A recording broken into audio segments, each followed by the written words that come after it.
La conférence de presse de la ministre de la Santé qui va donner des informations concernant l'évolution de l'hantavirus ici en France. On écoute donc Stéphanie Rist.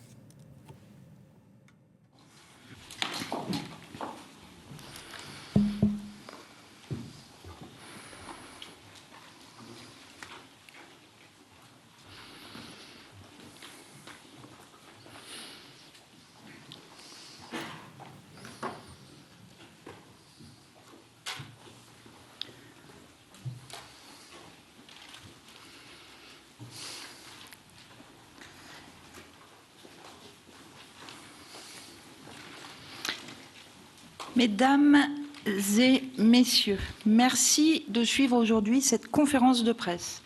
Elle fait suite à la réunion organisée hier soir autour du Premier ministre, au cours de laquelle un point complet de la situation a été réalisé. J'ai souhaité que les Français disposent en toute transparence des mêmes informations que celles présentées au plus haut niveau de l'État.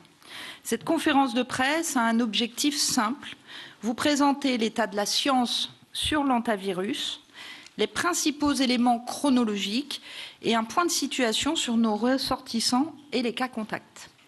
Sont présents à mes côtés, et je veux les en remercier, Yazdan Pana, Madame Caroline Semaille, Monsieur Xavier Lescure, Monsieur Antoine Flao et Monsieur Olivier Schwartz. Le foyer débute à bord du MV Ondius, parti d'Ushuaïa le 1er avril avec 147 personnes. Plusieurs cas respiratoires sévères apparaissent en mer, avec un premier décès le 11 avril. L'escale à Sainte-Hélène, entre le 22 et 24 avril. Dans les jours suivants, plusieurs cas graves sont signalés lors de déplacements internationaux et le hantavirus des Andes est identifié. Le navire arrive finalement à Tenerife le 10 mai, permettant l'organisation des rapatriements des ressortissants de 23 nationalités. Dès l'identification du virus, le gouvernement agit immédiatement. Les 5 ressortissants français encore à bord ont été rapatriés dans le cadre d'une opération sanitaire sécurisée.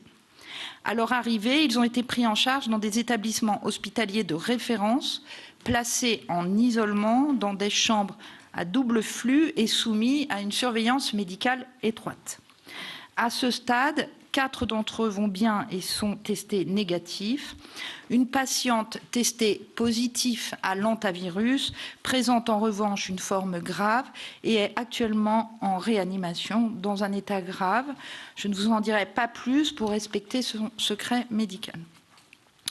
Un travail très approfondi de traçage des personnes contacts de malades évacués du bateau a également été conduit immédiatement. 8 ressortissants français ont été identifiés sur le vol entre Sainte-Hélène et Johannesburg. Un second vol entre Johannesburg et Amsterdam transportait des Français avec un niveau de risque moindre dans la mesure où une malade était présente mais a été rapidement débarquée, ce qui a limité l'exposition des voyageurs. Au total, 22 cas contacts ont été identifiés en France. Ils ont tous été contactés, testés, hospitalisés ou en cours d'hospitalisation et font l'objet d'un suivi sanitaire rigoureux. Enfin, je veux être très claire, à ce stade, les cas positifs recensés sont exclusivement des croisiéristes présents à bord du MV Ondius. Il n'y a pas d'éléments en faveur d'une circulation diffuse du virus sur le territoire national. Je vais maintenant laisser la parole aux experts scientifiques pour les éléments scientifiques et médicaux, et que je remercie encore une fois infiniment pour leur présence aujourd'hui à nos côtés. Je vous remercie. Merci beaucoup, Madame la Ministre. Donc je vous donne ma place. Merci beaucoup, Madame la Ministre. Donc du coup, je n'ai pas besoin de ça. Et bonjour à toutes et à tous. Donc, en fait, l'objectif, comme ça a été dit par Madame la Ministre, c'est que, avec quelques experts scientifiques, on vous présente aujourd'hui l'état de la science, ce qu'on sait et ce qu'on ne sait pas. On a essayé d'avoir des experts qui couvrent différents domaines de la médecine pour essayer de vous donner un panorama un peu de nos connaissances aujourd'hui. Donc on a Caroline Semaille, qui est la directrice générale de Santé publique France, qui va nous parler de l'épidémio. Xavier Lescure, qui est à la PHP et à l'INSERM, qui va vous parler de prise en charge des patients et en général, l'histoire naturelle de la maladie, la transmission, qui va aussi vous dire deux mots des patients qui sont aujourd'hui, enfin, le patient et les contacts qui sont à Bichat. Mais comme ça a été dit par Madame la Ministre, c'est très important. L'idée aujourd'hui, c'est vraiment de parler de la science, de ce qu'on sait, et ne pas rentrer dans les cas individuels des personnes, pour aussi des raisons de confidentialité, comme ça a été dit. Olivier Schwartz qui est de l'Institut Pasteur de Paris, qui est virologue, va vous parler de virus, des traitements et des vaccins, en sachant que Xavier va couvrir aussi un peu les traitements. Et enfin, Antoine Flao, Université de Paris, Cité, va essayer de prendre un peu de hauteur. Il nous a dit de zoomer un peu en arrière pour vous dire un peu qu'est-ce qu'il en pense globalement aujourd'hui, en sachant qu'il est aussi épidémiologiste, mais je pense que vous le connaissez très bien. Donc maintenant, on va commencer d'abord par Caroline Semaille pour l'épidémiologie. Merci Caroline. Merci Madame la Ministre. Alors, je vais évoquer 4 points et mes collègues, bien entendu, vont compléter. Tout d'abord, l'historique des infections à hantavirus Andes. Vous savez que ce n'est pas une découverte récente. Olivier Schwartz reviendra sur la grande famille des hantavirus.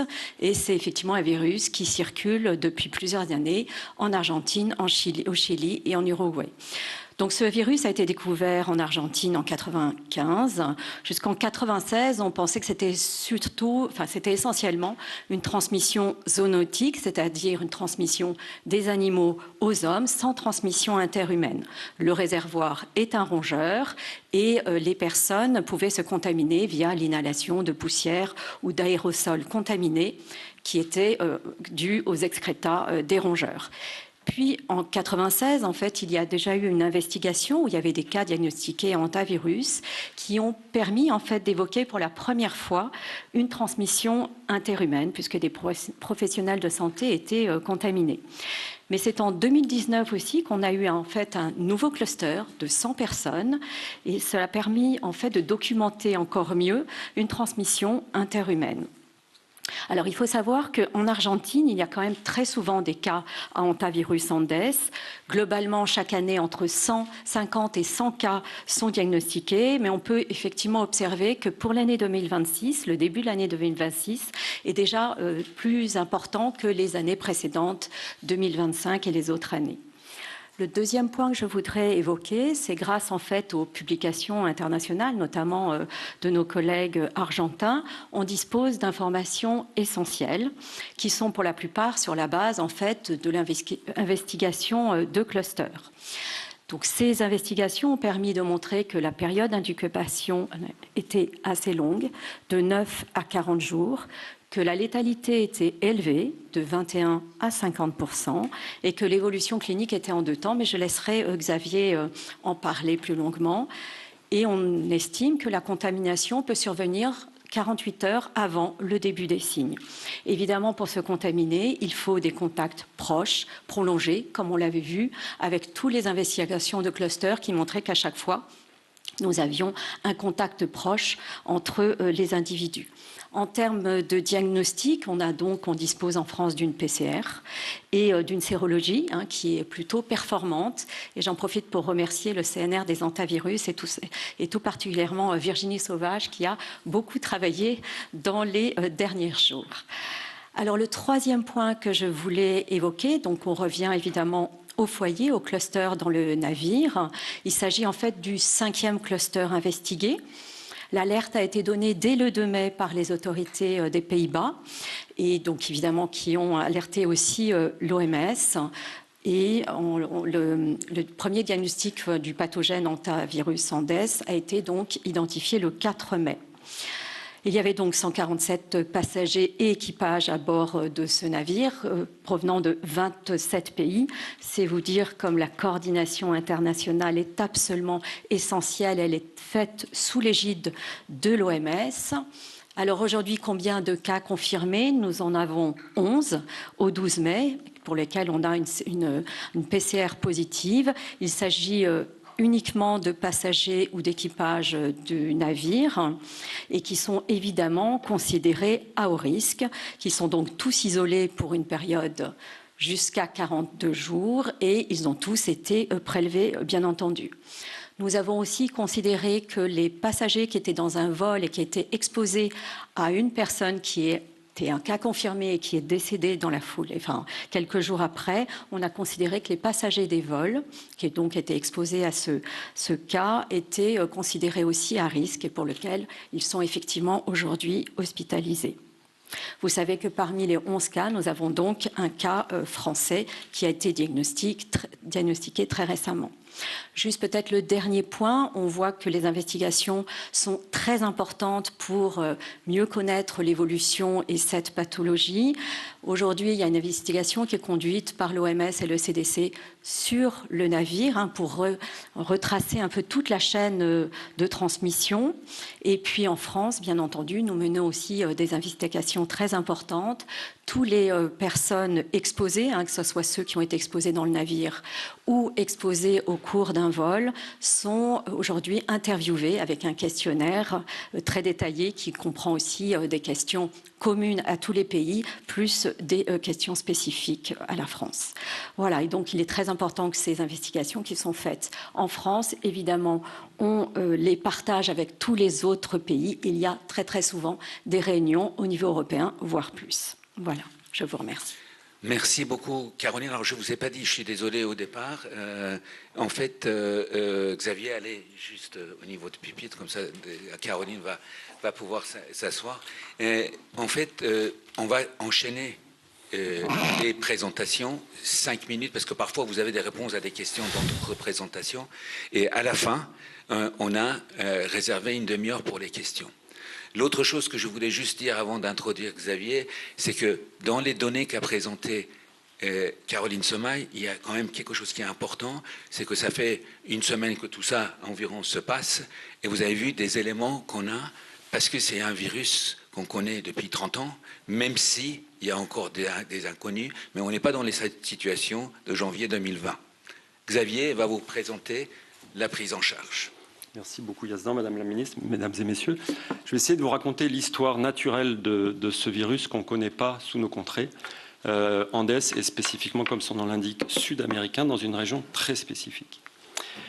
Donc c'est une histoire qu'on connaît assez mal d'une maladie qui est négligée, qui est dite tropicale, qui survient dans des contrées reculées, souvent rurales.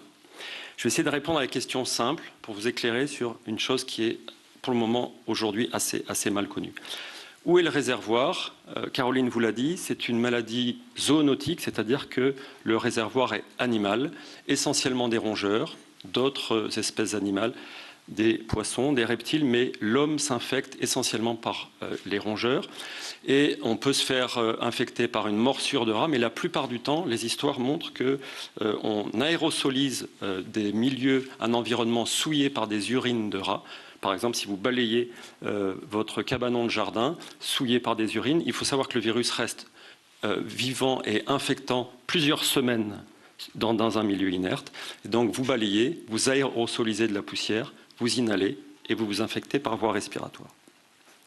Le réservoir est purement animal et les animaux ne sont pas symptomatiques et ils peuvent vivre des semaines, des mois, des années avec le virus. Comment on s'infecte? La plupart du temps, je vous l'ai dit, c'est par voie zoonotique, d'animal à humain. Andes a une caractéristique, c'est qu'il y a une transmission possible, peu fréquente, peu efficace, d'humain à humain. On ne connaît pas exactement les modalités, les modes de transmission. C'est probablement par voie respiratoire ou par contact direct. Les épidémiologistes nous disent qu'il faut des contacts rapprochés et prolongés pour permettre une transmission qui, d'homme à homme, n'est pas très efficace. Comment ça marche sur le plan de la physiopathologie? Comment cette maladie fonctionne avant de donner des signes cliniques. En fait, c'est une maladie, ce qu'on appelle de l'endothélium, de la paroi des vaisseaux. Elle va léser la paroi des vaisseaux sanguins. Ça va s'exprimer sur la partie la plus fragile et la plus fine des vaisseaux, qui sont ce qu'on appelle les capillaires sanguins, qui sont la partie terminale des vaisseaux, là où se font les échanges. Vaisseaux capillaires ou les échanges capillaires, c'est quand les vaisseaux sont si fins qu'ils ressemblent à des capillaires, à des cheveux ou à des cils. Ces échanges, on les trouve dans les reins pour la filtration du sang et on les trouve aussi dans les poumons pour l'oxygénation du sang. Et quand vous avez une lésion de cet endothélium, de cette paroi, soit vous avez une insuffisance rénale, maladie de l'ancien monde qu'on trouve en Asie ou en Europe, soit vous avez une maladie de l'endothélium au niveau pulmonaire et vous avez une atteinte pulmonaire, respiratoire et cardiaque, maladie du Nouveau Monde concernant Andes. Comment ça s'exprime sur le plan clinique? Ça commence par s'exprimer par un grand silence, qui est la phase d'incubation. La période entre la rencontre du virus avec votre organisme et les premiers signes cliniques. La particularité qui rend les choses un peu compliquées, c'est que, à l'échelle individuelle en tout cas, c'est que cette période d'incubation est longue. Caroline l'a dit, en moyenne de 2 à 3 semaines, jusqu'à 6 semaines. Une fois que vous déclarez les symptômes, donc une fois qu'il y a une expression clinique, ça commence par une phase dite prodromale, c'est-à-dire que ce sont des signes cliniques assez banals, assez anodins, qui peuvent passer inaperçus, comme une grande fatigue, comme une patate crie, comme une petite dépression, un coup de mou, des douleurs, des maux de tête. Et puis, au bout de 2-3 jours, vous avez une fièvre intense, quasi constante, et puis, soit dans l'ancien monde, une insuffisance rénale, qui peut devenir hémorragique, soit une atteinte pulmonaire dans le Nouveau Monde, dont les Andes. La particularité, autant le délai d'incubation est long, autant l'expression de la maladie peut être très rapide. C'est une des caractéristiques de cette maladie. On a 2-3 jours de prodrome, de signes banals, et ensuite, il y a une dégradation rapide de la fonction respiratoire. En quelques jours, les patients passent de « je suis fatigué » à « je suis en réanimation, intubé, ventilé », avec les techniques les plus invasives de réanimation. On ne connaît pas aujourd'hui les facteurs de risque de gravité de la maladie, contrairement au Covid, où on sait aujourd'hui que ce sont essentiellement des personnes fragiles. Ici, on a peu de données, mais on n'a pas d'éléments vraiment clair pour considérer une population à risque.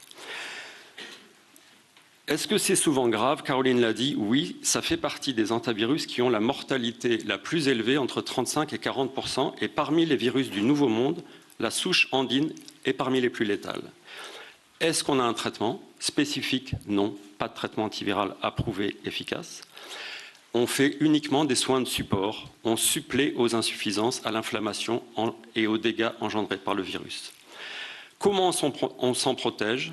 De façon très simple, par la restriction physique, en face d'une maladie peu transmissible, le port du masque, le lavage des mains suffisent à faire une barrière vis-à-vis de la transmission. Aujourd'hui, en termes de prévention, par contre, nous n'avons aucun vaccin disponible, d'où la nécessité, sur le traitement antiviral et sur les vaccins, d'avoir une recherche efficace, rapide et coordonnée. Merci beaucoup, Xavier. Donc, après la partie clinique, on va passer au virus. Olivier va aller un peu plus loin dans le traitement et dans le vaccin. Donc Olivier Schwartz de l'Institut Pasteur de Paris. Merci Yazdan, Madame la Ministre. Bonjour à tous. Alors mon exposé sera très court. Un petit mot sur l'Institut Pasteur et ensuite je vous parlerai de ce qu'on sait sur le virus, car ce n'est pas un nouveau virus comme cela a été dit, comme le coronavirus, donc on connaît déjà pas mal de choses. Alors l'Institut Pasteur, comme vous le savez, c'est un centre de référence sur les recherches en maladies infectieuses et donc bien sûr là nous sommes sur le pont. Nous collaborons avec Santé Santé publique France avec la PHP. Nous hébergeons le Centre national de référence des hantavirus. Donc c'est là où sont faits les diagnostics, mais aussi les séquençages, les surveillances épidémiologiques. Nous avons également la CIBU, c'est un centre, c'est une cellule d'intervention biologique d'urgence. Et là, nous pouvons isoler les virus pour les étudier. Et c'est ce qu'on a prévu de faire en collaboration avec Bichat. Et par ailleurs, nous faisons de la recherche plus fondamentale afin de comprendre les mécanismes de multiplication des virus. Et dans le cas donc de ce virus, Andes, eh bien, par exemple, on sait pas mal de choses par des travaux faits à Pasteur, mais faits également ailleurs. La structure du virus a été caractérisée par l'Institut Pasteur. C'est un petit virus dans sa composition. Il code ses séquences génétiques sont beaucoup plus courtes, par exemple, que le coronavirus. Donc, il est beaucoup plus simple, plus rustique, on pourrait dire. Donc, ce qui simplifie peut-être aussi les cibles potentielles antivirales. Le récepteur a été identifié. C'est une protéine qui s'appelle la protocadérine. Et donc, elle est exprimée, Xavier parlait des cellules endothéliales, donc des cellules vasculaires.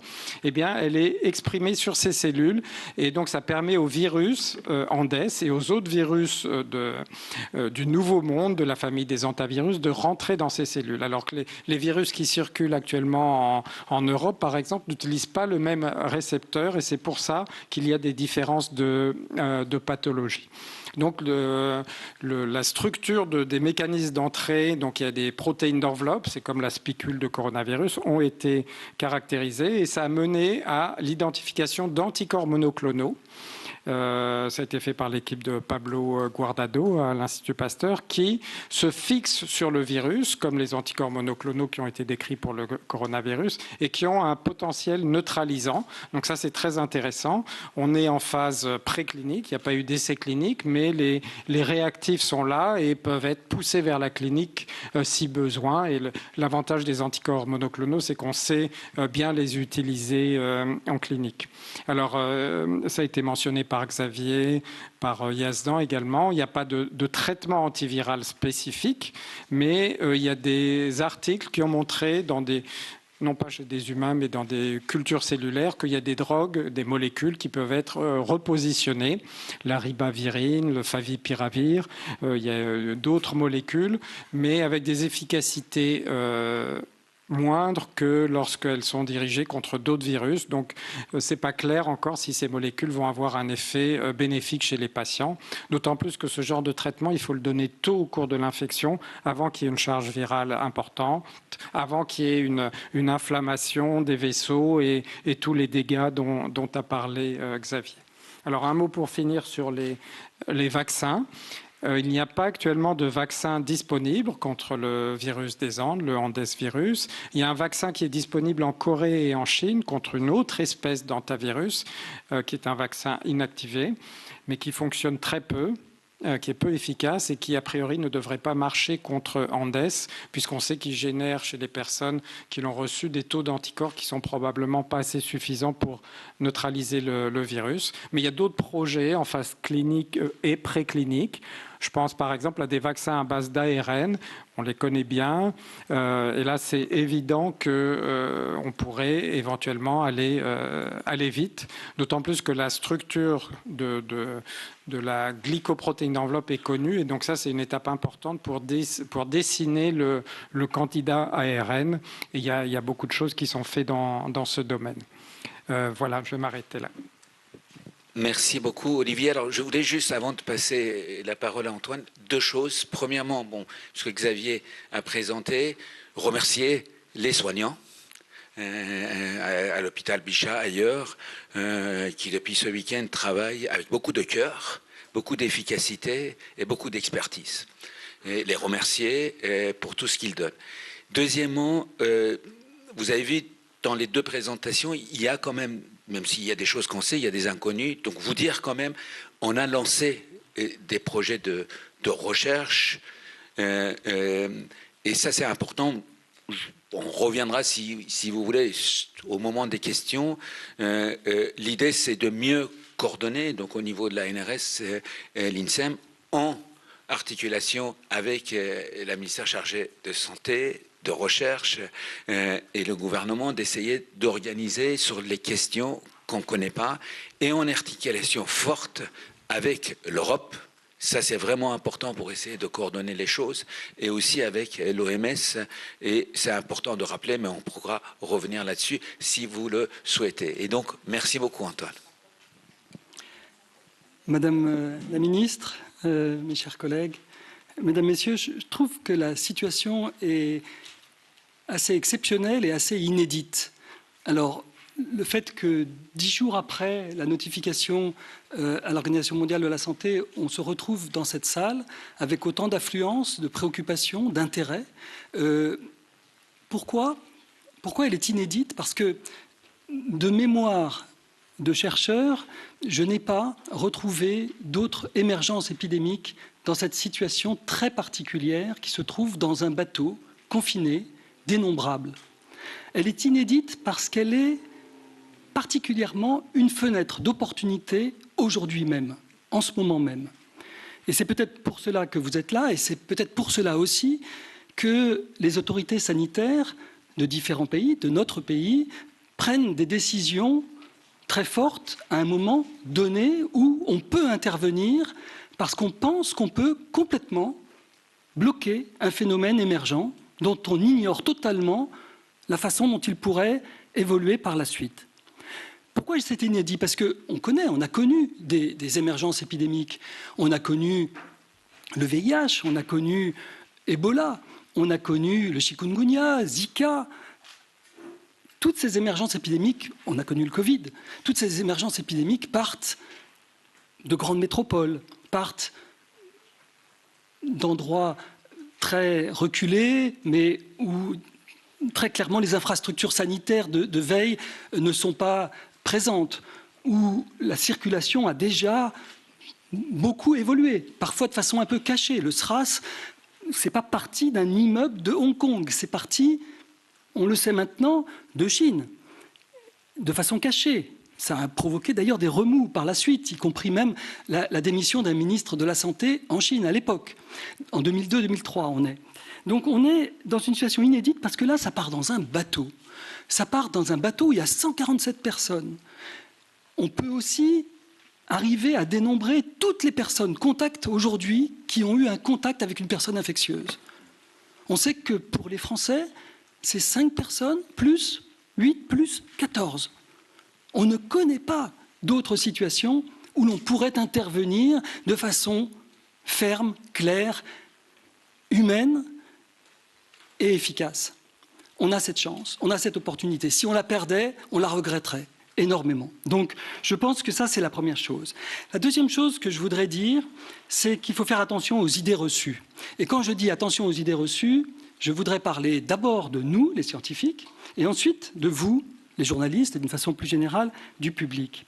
Nous, les scientifiques, ça a été très bien dit, et le terme a même été prononcé par Xavier Lescure, maladie tropicale négligée. On a affaire à une maladie tropicale négligée. L'idée reçue qui est facile pour nous, c'est de se dire mais ça fait 30 ans qu'on le connaît, ce virus. On sait, on connaît le taux de reproduction, on connaît la létalité, on connaît la durée d'incubation. Non. Je pense qu'il faut qu'on se dise non. Bien sûr, on a des toutes premières estimations. Vous savez, la science marche par la réfutation. Est-ce qu'il y a d'autres études qui vont montrer que l'incubation, c'est pas 6, c'est un peu plus, ou au contraire, oui, ça peut être 6, mais c'est anecdotique, c'est 3 ou 4. On le saura peut-être avec cet épisode. Aujourd'hui, prenons les choses avec beaucoup de précautions. C'est pareil pour la létalité. La létalité d'Ebola, on dit elle est de 25 à 70%, grande fourchette. Aujourd'hui encore, on dit ça. Pourquoi? Parce qu'il est vrai que la létalité est de 70% si vous êtes dans un endroit très pauvre, très démuni en infrastructures sanitaires. Pour cette maladie, le virus des Andes, on dit, dans la publication qu'a citée Caroline Semaille, 32%. Oui, 32%. Dans un village très reculé de la cordillère des Andes, où je ne suis pas certain qu'il y ait le niveau de technicité de l'hôpital Bichat ou de l'hôpital militaire de Madrid. On sera d'accord. Donc est-ce que la mortalité, la létalité restera de 30%, de 40%, ou est-ce qu'elle sera inférieure parce qu'on va mettre tous les moyens en œuvre? Voilà. Pour Ebola, à chaque fois qu'un patient a été transféré d'Afrique en Europe ou aux États-Unis, lorsqu'il était transféré à temps, c'est-à-dire vraiment au début de ses symptômes, il a toujours été sauvé. La létalité était nulle. Donc je ne dis pas que la létalité ici est nulle, mais je dis qu'on a affaire à un virus extrêmement dangereux, extrêmement sévère, c'est certain, avec une létalité, on va dire, presque spontanée de 30 à 50%. Maintenant, on doit aussi faire attention à ces idées reçues. Et puis pour les journalistes, les idées reçues qui viennent vite, c'est les comparaisons faciles, comparaisons rapides. Est-ce que ce n'est pas le Covid? Ben non, ce n'est pas le Covid. Pourquoi? Parce que le Covid était déjà dû à un virus totalement inconnu quand il a émergé. Il n'avait pas 30 ans d'âge, il n'avait pas ses publications, il n'avait pas des vaccins déjà en cours de développement. Il y avait dans le Covid plus de 50% de formes asymptomatiques. Gare aux idées reçues. Je ne sais pas du tout avec le virus des Andes s'il y a quelques formes asymptomatiques. Je pense qu'on ne le sait pas totalement aujourd'hui. Mais probablement, ce que l'on en sait de la littérature, c'est que ces formes sont très limitées, très différentes. Ce n'est pas du tout pareil quand un virus a une expression clinique très bruyante, très sévère, qu'on peut le détecter parce que 100% des patients semblent avoir de la fièvre et qui n'est peut-être pas contagieux en dehors de ces périodes symptomatiques, encore un point d'interrogation. Ce n'est pas du tout pareil que s'il y a plus de 50% des contaminations qui se disséminent, qui se propagent à bas bruit sous les radars de tout le monde, dans la nature, avant qu'on identifie que c'est un problème de santé publique. Voilà. Il y a peut-être d'ailleurs d'autres comparaisons qui ne seront certainement pas adaptées non plus, transposables non plus. Ebola, bah oui, Ebola, ce n'est pas le même type de transmissibilité de toute façon, mais c'est aussi très sévère, ça ressemble. Le SRAS, c'est aussi très sévère, ça a été très sévère, et ça passait sous les portiques, et c'était détecté. Je veux dire, ce n'était pas quelque chose qui passait sous les radars. Le SRAS, c'est assez intéressant. C'est jamais devenu une pandémie, pas plus qu'Ebola, mais c'est peut-être des cas de figure intéressants. Voilà, j'en aurais terminé là pour le moment. Voilà. Maintenant, on va passer aux questions et Madame la Ministre. On va prendre des séries de 3, puis on va se partager les réponses en fonction de s'il s'agit de décisions de politique, de questions de science. Bonjour Madame la Ministre, Mathieu Desmoulins pour TF1 LCI. Je me permets d'être un micro, Mathieu Desmoulins pour TF1 LCI. Deux petites questions. D'abord, vous avez évoqué tout à l'heure les 22 cas contacts identifiés sur le sol français. Vous disiez que certains étaient en voie d'hospitalisation, d'autres étaient déjà hospitalisés. Peut-on savoir très précisément avec des chiffres combien sont déjà hospitalisés, dans quels établissements et combien sont en cours d'hospitalisation? Et puis, pour beaucoup de Français, cette crise, elle rappelle celle du coronavirus il y a encore quelques années, dans un passé pas si lointain.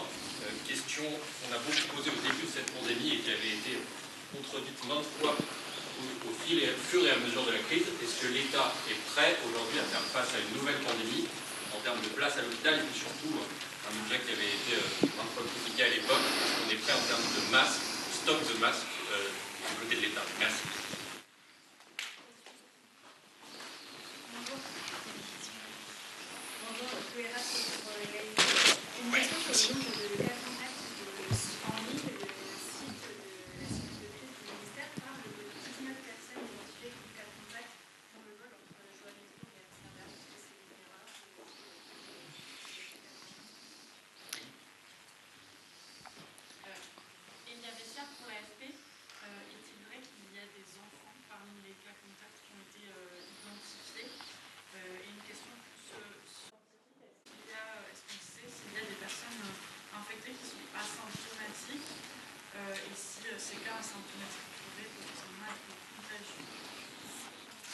Victor Dolande pour France Inter. Quels sont les projets justement de recherche que vous allez lancer pour lever les doutes sur toutes les questions justement qui restent encore sans réponse? Merci.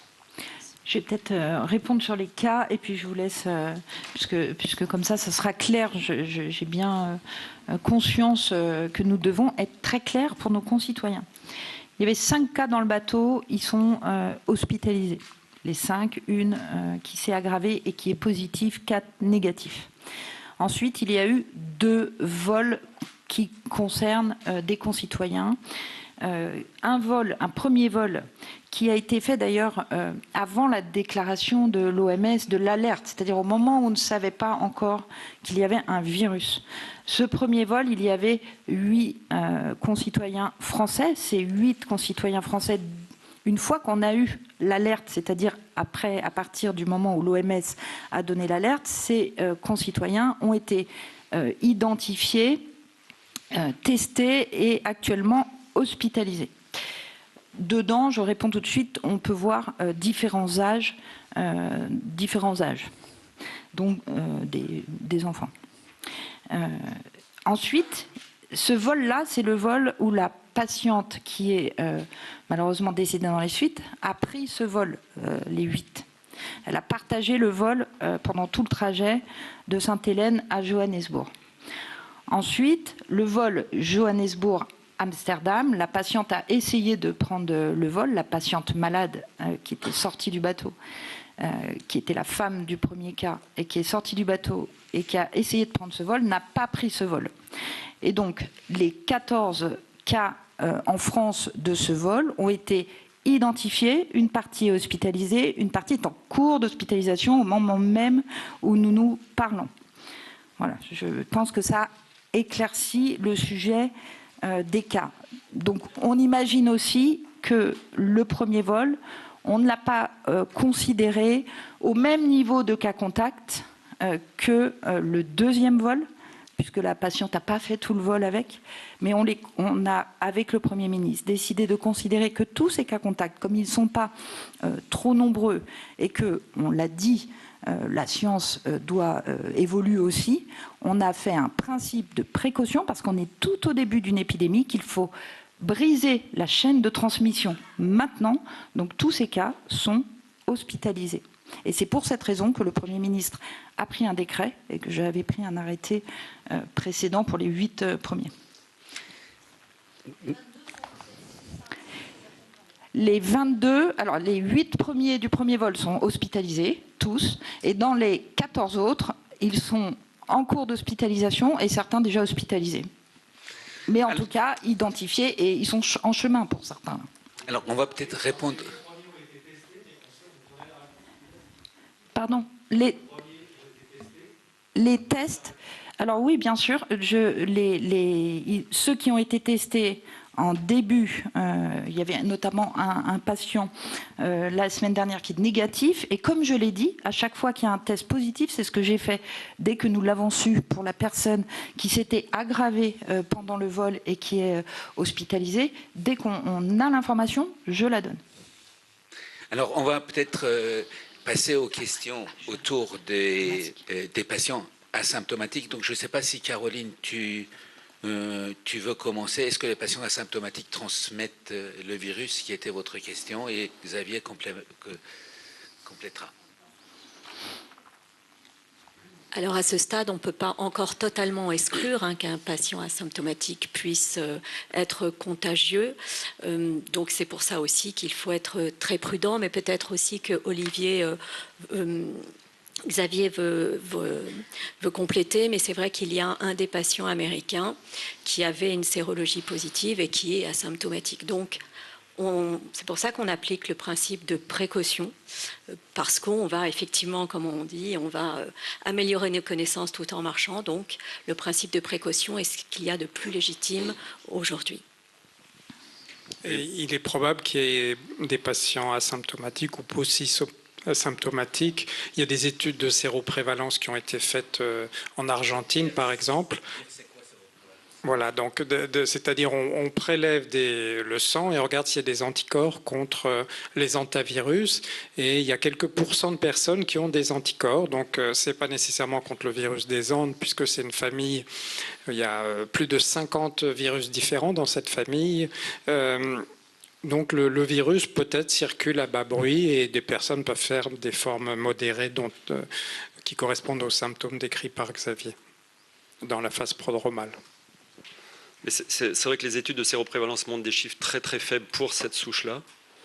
Donc si ça circule de façon asymptomatique, c'est vraiment très faible. Et c'est vrai que ça circule dans une région où les moyens de détection sont pas très faciles. Et donc vous pouvez faire une forme qui ne va pas vous emmener en réanimation, et du moment qu'on est un peu fatigué et qu'on a des problèmes respiratoires, on ne va pas forcément aller chez le médecin, on n'aura pas de test spécifique, on n'aura pas de détection. Et donc il faut, c'est ce qu'on disait tout à l'heure, les maladies négligées, c'est sûr qu'il faut les mettre en lumière avec les accès et de prise en charge et de détection. Par rapport à de façon générale, les infections ont toutes une part plus ou moins importante de forme POSI, c'est-à-dire peu symptomatique, voire asymptomatique, ou qui passe sous les radars en fonction de l'acuité de ces radars. Est-ce que maintenant, donc ça on ne sait pas très bien, mais on pense que oui, c'est faible. Aujourd'hui, est-ce que c'est transmissible? Probablement pas, puisque ce qu'on sait du virus andin, c'est que c'est quand même des petits foyers épidémiques qui s'arrêtent très vite une fois qu'on a mis en place des mesures de barrières universelles, masques, lavage des mains, restrictions physiques. Ce n'est pas un virus qui va circuler, qui va galoper, qui va... Voilà. C'est quand même très rarement et très difficilement transmis par voie interhumaine. Alors, sur les projets de recherche, donc vous avez vu, malgré tout, il y a et ça a été dit par Madame la Ministre, il y a quand même des choses qu'on ne sait pas. Donc, l'importance de la recherche. Premier sujet, et juste sur la méthode, pour vous dire que on a, au niveau de la NRS, on a organisé une réunion avec beaucoup de chercheurs hier pour essayer de réfléchir ensemble, définir les priorités. Il y a eu une réunion dimanche au niveau européen, il y a eu une réunion hier au niveau OMS, donc on essaye de faire de manière coordonnée ensemble. La première question de recherche, c'est autour des contacts. Ça veut dire qu'on a essayé de mettre en place une cohorte de patients en contact au niveau international, pas que la France, pour essayer de faire des prélèvements justement chez ces personnes-là et de voir si les personnes excrètent le virus quand ils sont asymptomatiques, combien de jours avant, parce que c'est des questions qui sont extrêmement importantes pour ensuite les décideurs pour les actions de santé publique à mettre en place. Là, on a dit, compte tenu d'un certain nombre d'incertitudes, ce qui a été mis en place, c'est justement parce qu'on ne connaît pas tout, et avec le temps, on espère connaître. Et il y a un protocole déjà qui circule, ça fait 9 jours. C'est un protocole qui est un protocole fait par les Espagnols, qui est au niveau de l'OMS, sur lesquels on adhère et on partage et on met en place. C'est la même chose pour les cas, et donc pour avancer. L'autre sujet, c'est chez ces personnes qui sont en contact, quand ils deviennent virémiques, de mettre en place très rapidement un traitement. Il y a un candidat traitement qui s'appelle le favipiravir. On ne sait pas si ça marche. C'est un candidat, en tout cas, c'est un médicament japonais et qu'on va probablement évaluer. Et là aussi, au niveau européen. Et ça prendra un peu plus de temps parce que c'est pas qu'un suivi, c'est donner des médicaments. Donc il faut. Mais là, le ministère de la Santé nous aide justement pour essayer d'aller plus vite sur le plan réglementaire en essayant de suivre les différentes étapes. Enfin, il faut tester des molécules in vitro, ça veut dire pour être sûr qu'avant d'utiliser chez l'homme, pour être sûr, donc ça aussi on est en train de faire. Olivier vous a dit, Institut Pasteur a un candidat anticorps monoclonal. Ça aussi, on va essayer de pousser, améliorer. Et on est aussi, notamment avec l'INSERM, France Vaccin et les différents instituts Pasteur, en train de réfléchir aussi à différentes actions au niveau de vaccins. Même si ça a été dit, il n'y a pas de vaccin très avancé. Alors les vaccins ARN, on est en contact autour de ça. Voilà. Et pardon, je n'avais pas répondu à une partie de la question qui a été posée sur l'État est-il prêt? Donc une réponse sur les stocks stratégiques. Vous savez que nous reconstituons la quantité de stocks nécessaires. Je parle des masques suite au Covid. Nous sommes sur la trajectoire prévue de reconstitution des stocks de masques. Donc nous n'avons pas d'inquiétude sur le sujet. Sur les places d'hospitalisation, nous n'avons eu aucune difficulté à trouver les places pour les cas identifiés, qui, je le rappelle, sont dans des chambres particulières. C'est là où on met les patients les plus à risque de contagiosité, puisqu'il y a des systèmes d'air que je vous laisserai peut-être expliquer, mais qui évitent la propagation d'un virus et avec des professionnels formés. Et c'est l'occasion pour moi de saluer leur engagement. Bonjour. Hugo Capelli pour BFM TV. Une question justement dans la foulée de ce que vous venez d'évoquer sur les centres. Est-ce qu'on peut avoir des précisions sur les voilà, centres la conférence de presse de Stéphanie Rist, la ministre de la Santé et des épidémiologistes et infectiologues autour donc de l'évolution de l'hantavirus. Pas d'évolution pour l'instant majeure. 22 cas contacts, confirme la ministre. Un cas positif qui est toujours hospitalisé à l'hôpital Bichat dans un état grave suite à son voyage au bord du MV Ondus. Pas d'éléments, dit la ministre, qui indique une circulation diffuse du virus. Une évolution en revanche sur le nombre de cas dans le monde, puisque la directrice de Santé publique France, Caroline Semaille, parle désormais de 11 cas confirmés. L'OMS dit plutôt 9. Sylvain Rousseau, on assiste à une séance d'explication là autour d'un virus sur lequel on a un temps d'avance, contrairement au Covid. Oui, effectivement. Alors je sais qu'on nous a dit pendant cette conférence qu'il ne fallait pas tirer de conclusions hâtives ni faire de parallèle avec le Covid. En revanche, on va quand même en faire un. Ce genre de conférence, c'est justement ce qui nous a manqué pendant le Covid. Quelque chose de très pédagogique où on explique beaucoup les choses. On explique aussi bien ce qu'on sait que ce qu'on ne sait pas, avec pour la plupart beaucoup de clarté, et c'est aussi comme ça qu'on va pouvoir rassurer et qu'on va pouvoir tout simplement expliquer aux gens concrètement ce qui se passe sans créer d'affolement, mais sans non plus minimiser ce virus.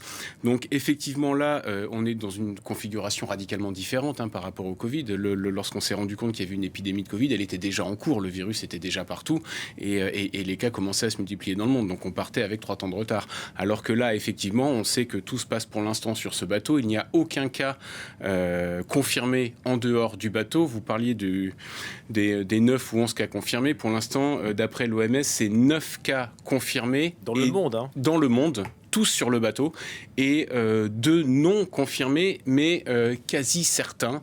Là encore sur le bateau, il s'agit du premier Hollandais qui est décédé sur ce bateau le 11 avril, et un citoyen britannique isolé sur une petite île de l'Atlantique, Tristan da Cunha, à qui il a même fallu parachuter des vivres, des médicaments et des médecins militaires. On attend encore ces analyses.